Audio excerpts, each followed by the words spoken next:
Þarfir eru drifkraftur breytinga í samfélögum heimsins.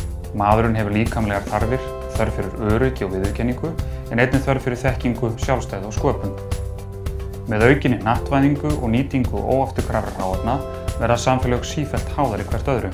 Mengun í einni heimsálfu er mál allra jarðarbúa, sem og sjálfbær notkun hráefna eða nýting náttúruauðlinda.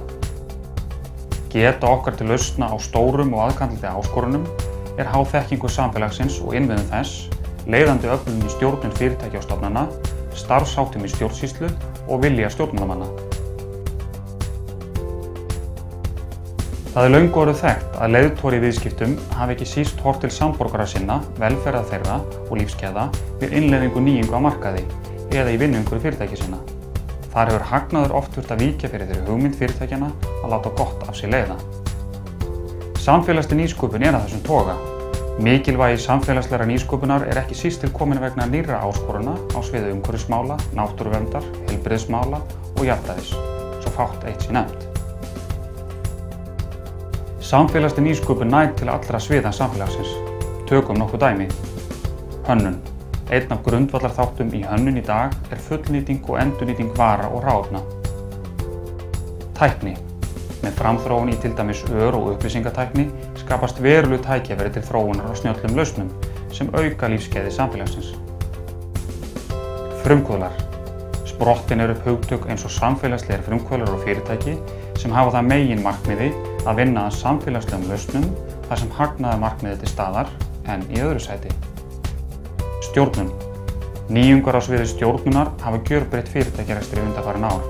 Í dag eru gæðastjórnun og mannauðsstjórnun orðin eðlilegur hluti af rekstri fyrirtækja. Samfélagsleg ábyrgð þarf líka að vera sjálfsagður hlutur í rekstri fyrirtækja. Þriðji geirinn. Það eru til fjöldi samtaka sem vinna eingöngu með samfélagsleg markmið að leiðarljósi.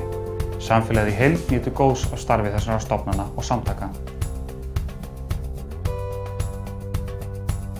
Samfélagsleg nýsköpun er mikilvæg samfélaginu vegna þess að með henni þá þjónum við betur þörfum samfélagsins með aðferðum og leiðum sem við jafnvel þekkjum ekki í dag. Í fyrirtækjarekstri skiptir öllu máli að fyrirtæki hafi skýr markmið og framtíðarsýn. Og jafnframt mjög mikilvægt að allt starfsfólk deili þeirri framtíðarsýn.